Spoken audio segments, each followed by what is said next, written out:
Hello everyone, welcome back to our channel Login 8. In this guide video, I will show you how to see Street View on Google Maps on Android. So first of all, launch open Google Maps application. If you do not have this application, you can download it from Play Store. You can see over here Google Maps has been opened.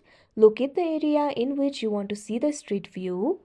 Now after doing that, what you have to do is tap on the layer icon that you can see right over here on your screen.